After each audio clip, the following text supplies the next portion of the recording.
Steve Clemons. All right, guys, I'm going to begin picking you guys for questions again, so get ready. Lucia, I just have to joke because I'd probably get in trouble for this, but you have the greatest name, Lucia Athens. It sounds like a DC comic supervillain. But we'll get to that. I'm interested in this issue of buildings and sustainability, landscape, how the equation works in getting the world we live in into a much better place. And I want to start just with Ramesh. I know that you basically run everything in terms of green buildings and whatnot, and you're outside of Austin. You live in Washington, D.C. I'm probably going to get in trouble with this question, but how would you rate the Watergate building? Where our office is. It's a confidential project, so we cannot disclose the details yet. Oh, I see. Are we getting better? We're getting better. Yeah, you liked that question more than I did. So let's come back to Austin for a minute. Lucia, you're responsible for one of the biggest transformations in the city of an area that was a former water treatment plant and a former power, I guess a coal plant that had shut down. And what I'd like you to sort of tell us about it in short form, but I'd also love to hear what your biggest challenges are. So as we look at other sort of brownfield areas that are being transformed, what are the biggest building block challenges that others have to deal with that you found? Sure. Well, first of all, I'd have to say I'm not responsible for it, but it's been an amazing redevelopment project to be involved in and to piggyback on with many partners, such as Daniel and the developers in the neighborhood. But it's a 90-acre district of the city. We're very near to it right now. It's just a few blocks away. Significant redevelopment. There was decommissioned utility infrastructure, so a lot of brownfield land. The city owned 6 blocks of that, and then there's a much broader area of the 90 acres that's privately owned, and then a lot of course, right-of-way. We've been applying something called the EcoDistricts framework, which was created by a nonprofit based in Portland that's called EcoDistricts. And really what it looks at is, I have a long history, we were talking earlier in green building, but really what it looks at, I think, is how do we scale up green building and sustainability innovation. We've learned so much at the building scale, but how do we aggregate that into a much larger project of multiple blocks? So some of the things that are really exciting about the Seaholm Eco District are really the transformation of how we deal with energy, because as you mentioned, there's the old power plant, the old Seaholm power plant, which actually used fuel oil, coal, and natural gas at different times to generate power with boilers and turbines.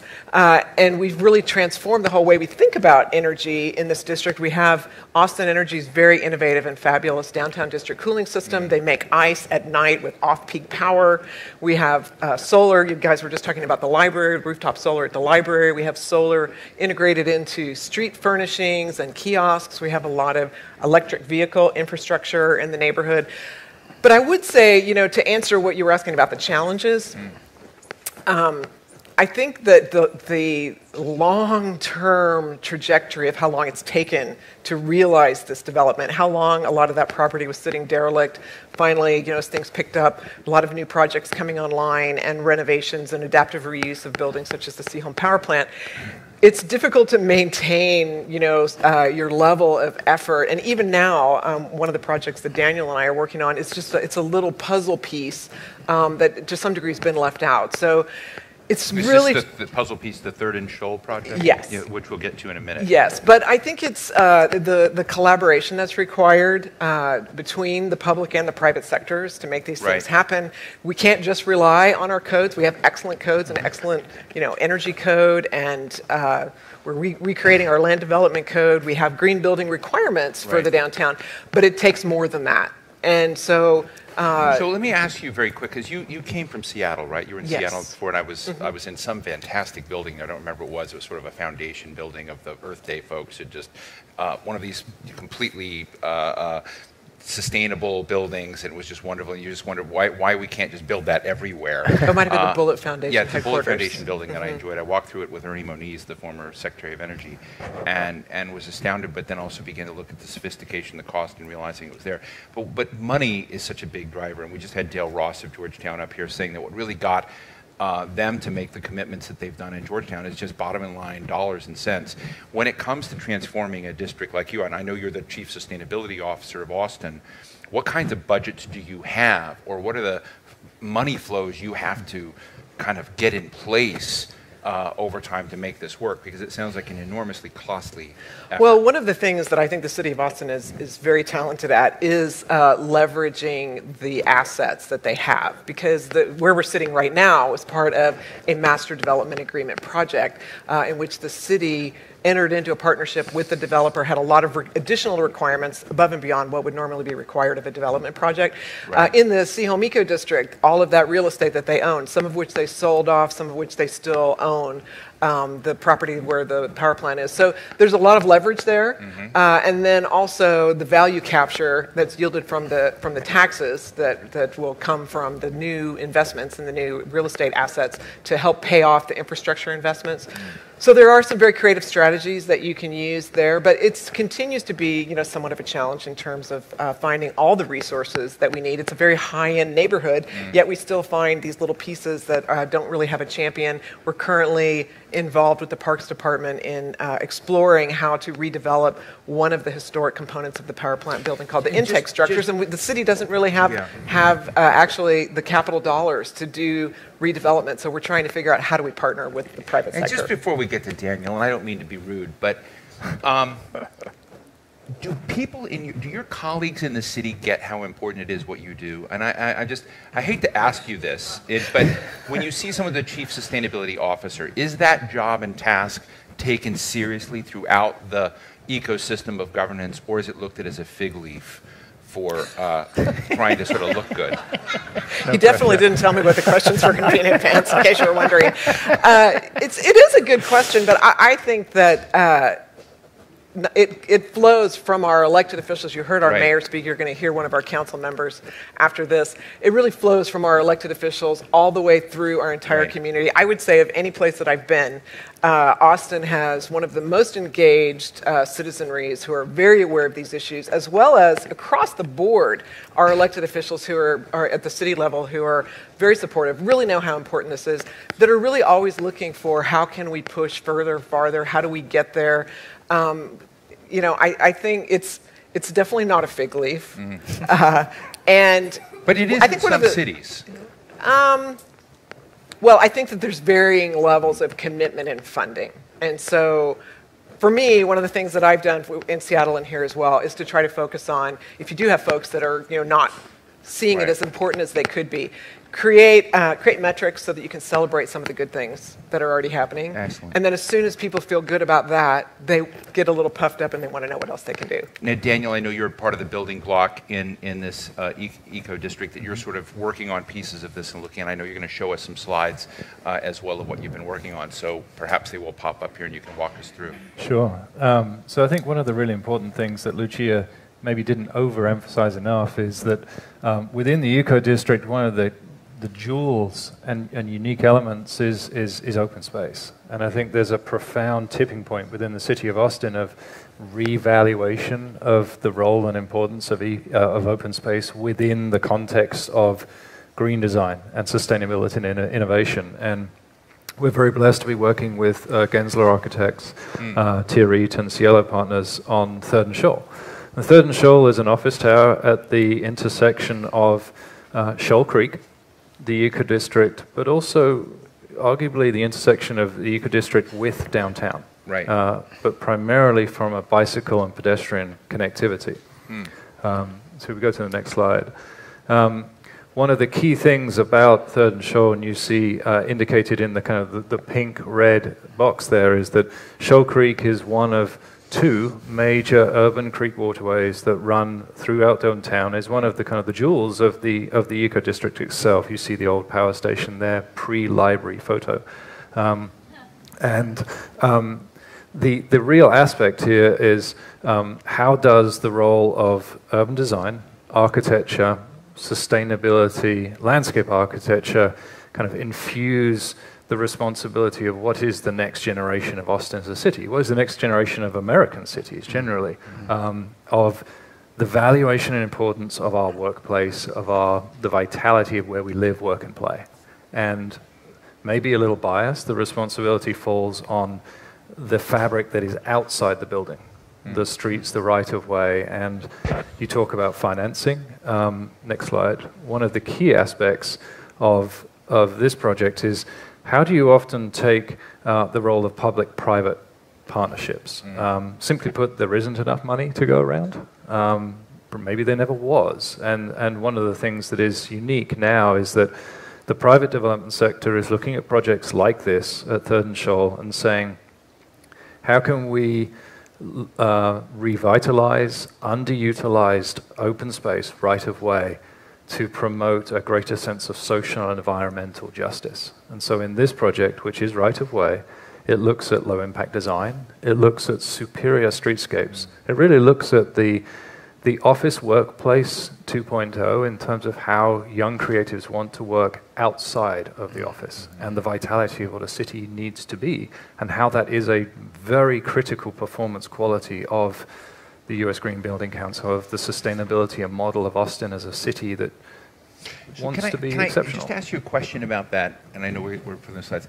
You sound to me like a really great wine connoisseur that knows it. Now, I love great wine, but I don't know it intellectually. I know when I have it, I feel like it's great. But you understand the science of this. How do you take what you're doing and talking about, which feels to me so compelling, but turn it into something that's nuts and bolts, that's easy, that's obvious, and that's less fuzzy? I think it's an interesting challenge because the Atlantic does have a lot of these geniuses who come in and talk about really great design. I'm interested in to what degree this is becoming a normal part of the equation of city planning and urban space planning, and that you don't have this alchemy of a wine master or a open space master. Is there a playbook that I can understand this better from? Well, I was hoping you would say I'd be a Scotch master instead of wine master. But no, I think one of the key aspects of this method of landscape urbanism is understanding the tactics of asset management and the real economics of revitalizing open space that has a direct effect on the bottom line of rents, of triple nets, of the vitality and economic kind of support system of the urban fabric itself, the success of the buildings and the kind of the life cycle that creates in the vitality of a city, drawing larger companies. I mean, you have companies like Indeed and Google and Facebook that are flocking to this district and this part of downtown for the reasons of, and again being a little biased, the access to open space, the lifestyle and kind of outdoor-centric environment that Austin has. And all of these aspects of how, if you go to the next slide, just inches away from this project, you have one of the most pristine urban creek watersheds with rock outcast, a former railroad trestle, and this kind of sense of access to urban nature that is relatively unattainable in many other cities. And many of the other project examples that we have, and the last slide really just kind of opens up the expression of, landscape architecture and urban design in Austin can come in many shapes and forms, whether it's transforming underutilized roof spaces that have been untouched for 20 years into amenity spaces and green roofs, whether it's about understanding the role of economic vitality in retail, about activating streets and improving the economics there, or revitalizing plazas, or even understanding the role of landscape as an art form to draw and develop a level of cadence, excitement about wanting to be in the urban environment. And just piggybacking on what Daniel's saying, I think what's beautiful about some of the things we see coming out in the eco-district is how we can really serve multiple goals and purposes with single solutions. So the district cooling system that I mentioned, that enables these building owners not to have big, ugly chillers on their roofs that are taking up space. So they can use those roofs for other things, for green roofs, for outdoor recreational areas. It's also much more attractive if you're looking down on that from a taller building. The city assets in the right-of-way, I think a lot of times, we just sort of forget that that's a significant amount of real estate that the city owns. And we're always trying to think, how do we leverage that to provide more value to the city, not only to meet our environmental goals, but to help people meet business goals. Some of the ground floor retail in this area has struggled And it's partly because there's not a reason to stop, it's just a throughway. So if we cause people to stop, and there's a sense of place, and there's a sense of play, and there's shade, that supports the businesses and also supports the social aspects of sustainability that we often forget about. We often are just focused on the environmental piece. Correct. Fascinating, because I am interested in the science of it. Mahesh, I know you are. I was leading into this because when it comes to buildings and the revolution that's happened in the way we badge buildings, there's a whole reputational side of buildings now. How, when you hear, because we both have, you know, the transformation of brownfields, we have someone looking at the part of the equation being landscape design and open urban design. What is going on in the building space to interact with these other parts of this that you think is important? I think US Green Building Council was established with a simple vision, right? He talked about vitality. So let me talk about that a little bit. Buildings and communities will regenerate and sustain the health and vitality of all life within a generation. That's our broad mission statement. 24 years ago, of course, many leaders in the room have established USGBC. What we did is that we created this playbook. You asked about a playbook. It's LEAD. LEAD was the playbook for buildings. And we took buildings as the focus because buildings were one of the key contributors of carbon emissions. So between transportation and buildings, we picked buildings as our focus. So I think in the last 20 years, since our new rating system was established, which is LEAD, which many of you know, we have certified close to 40,000 projects around the world, and 52,000 projects are in the pipeline, totally comprising about 20 billion square feet of space. Now let's take that number to Austin and state of Texas. In state of Texas alone, we got about 4,600 projects. Includes many of the projects, all of them have been involved. And 2,600 of that is coming straight from the Austin Metro Rock area, right here. And the total square footage is close to 1 billion square feet, 945 million, 55 million more to go to hit 1 billion. Just there, right there. What we have learned in this process is, to Daniel's point earlier, is that buildings, the original definition of buildings 10 years ago, 15 years ago, even 5 years ago, has significantly changed. It is about creating open spaces, connecting it more to the nature, connecting it more to the outside, so that the usage of the building itself could be reconfigured. And because buildings have become part of the city, and cities need economic prosperity, buildings are drivers for economic prosperity and quality of life. So from that point of view, what we are clearly seeing is a shift is happening from buildings to communities to cities, and that expansion is logical. And to that extent, what we are doing is we are now actually reconfiguring LEAD itself to go broader than buildings. So that's the journey we are seeing. And from a playbook point of view, the playbook for that work that Daniel is crafting is still evolving. Since you're into grading, how would you grade Austin compared to other municipalities in the United States? I think Austin is a leader. From our perspective, like a B leader, a C leader? No, I think it's a strong leader. It's a strong leader. I think I'll be bold enough to say it's a leader, right? And an A for Austin. Yeah.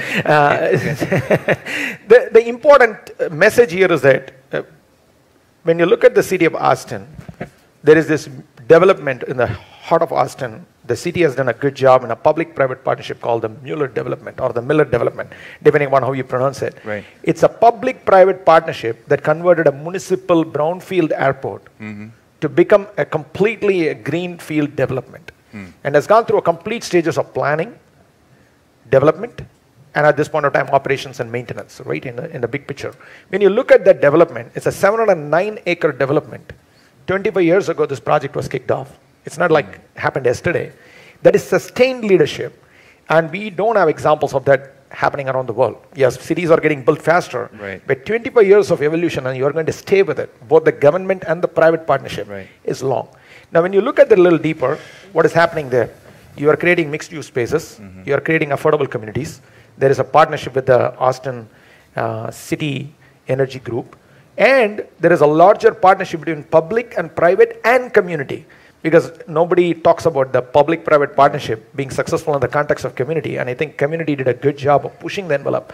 So Austin ranks A. Just before I go to the audience for your questions, let me ask you short form. I'm very interested in what you just shared about 20 years ago, 5 years ago, 10 years ago, we wouldn't do this. Lucia, you and I were talking in the back as well, that when you were beginning this work and working on this 20 years ago, that the sensibilities we have, the benchmarks, how we think about the various factors would be different. If we were on stage 20 years ago, I'm interested in how we would be looking at these factors. And Sure. is there something about this moment that is bringing us together and creating an opportunity or a different vision that we would have had 5, 10 years ago? And if we were doing this 5 years from now, you don't have to answer all these questions, but what will we have needed to achieve to really be oriented towards the future? But Daniel?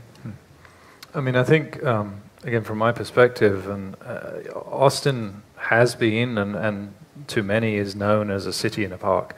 And when you have a huge population of millennial young professionals that are choosing where to live prior to finding employment, Right. I think the role of open space, the fact that Austin sadly does rank lower than Detroit in terms of per capita spending on open space. There are some significant metrics about the role of public and private partnerships, about the role of public infrastructure that need to revitalize the urban fabric, the role of transportation. Right. Adler touched on that. B-Cycle is outrageously successful. Third and Shoal, the project is predicated on making that a gateway and a mecca to celebrate that. But there's a huge sense of you can't just expect 40,000 people a year moving to Austin and just transportation stays as is. Yeah, Lucia, short form? I think we have a much greater sense of urgency, particularly around carbon and climate change. We have aggressive goals we didn't have before. LEED has really recognized that. I think we've also recognized that it's a much more complex fabric and system of within the built environment that we have to tackle. Right. So I think 20 years ago, just focusing on the buildings would have been fine. Now we're saying, no, we really need to look at the entire neighborhood fabric. We need to look at affordability and equity issues and outdoor space and all of those other things that make a city livable. And frankly, I really think it is one of the things that makes downtown Austin so livable that we have so much accessible park Are space. you thinking about certifying beyond the building and certifying in the way that she Correct. just described the complex dynamics Absolutely. of the... So we announced 2 programs last December. It's called LEED for Communities and LEED for Cities. Eventually LEED for Nations at some point. That's my vision. The idea here is that we want to be able to certify and rank. But the difference is buildings have begin and end. But cities and communities are organic. They grow real time. So Right. you cannot define it from the beginning and end. So we are defining it from the perspective of outcomes. So that's where we are going. Fascinating. LEED for Nations. You heard it here. Hashtag. Let me go to questions, comments. Hi, thanks for Yes. being here. Tina Cannon Great, hi. with the Austin Chamber. As everybody knows in the room, right, Austin is going through a massive land rewrite process. And so Can this you, is, for me as a layperson, just tell me what that means? in it short means that form? everybody drinks a lot more in this town that's I related see. to land. Got it. Thank you. I get that. The short version, it's an opportunity for Austin to kind of whiteboard and redo the way in which we think about building and transportation and affordability and sustainability. So given that we have kind of a fresh drawing board in front of us, from y'all's perspective, what would be kind of that wish list item that you would like to see in a land use code that really contributes to sustainability and green building and maybe kind of layering in some density in that as well? Perfect question, Lucia. Let me start with you. Well, one of the things that I've been involved with in the past couple of years in Austin is accessory dwelling units and cottage housing. Alley flats is what we call some of them here. I think that's a really critical piece for us to make it much more attractive, easier to get permitted. But I also think that some of the projects like what Daniel's trying to accomplish at the Third and Shoal, we need to make it easier to permit good ideas, because innovation often gets bogged down in the permitting process because it's not typically what we do. So we really need to find a way to reward innovation. That's a big idea. I mean, to come out. I'm very happy that you just shared that. Seems like a big idea to we can talk about later. Yes. I think within the sense You agree of on the particularly, permitting? I do, absolutely. We work all over the country, and Austin, unfortunately, does have a tremendously challenging permitting process, but it gets done in time. I think the key thing that as Austin is getting more dense, there needs to be a greater sense of emphasis on density bonus relative to green infrastructure, whether that's an explicit sense of green roofs and within a density bonus, or whether it's about parkland dedication or just open space dedication. So I think there's a key opportunity to leverage development with density and with open space prioritization.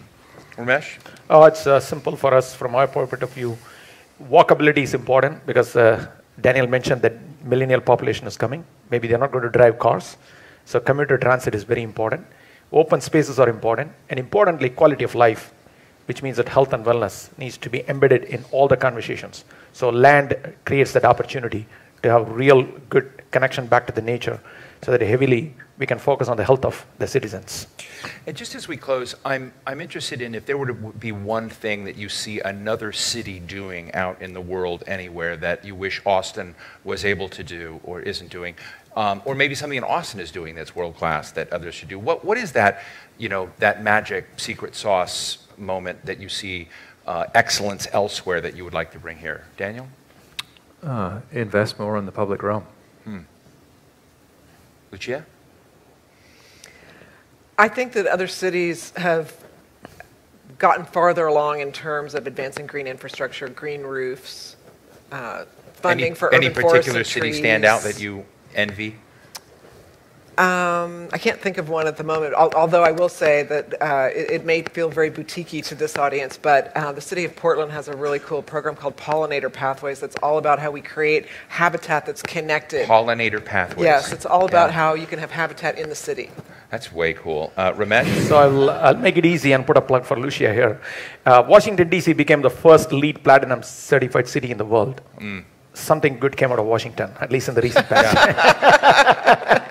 So I'm going to say Austin need to get there, and that's all I will say. But on the other side, I also said 2 weeks ago in one of the Mueller development events that I wish the Austin city leadership actually ran some other cities that I know personally, because they can take some good administration and management experience from your team. So with that, big round of applause for Lucia Athens, with the City of Austin, Daniel Woodroffe, with DWG, and Mahesh Ramanujam, U.S. Green Building Council. Thank you so much. Thank you. Great. Thanks.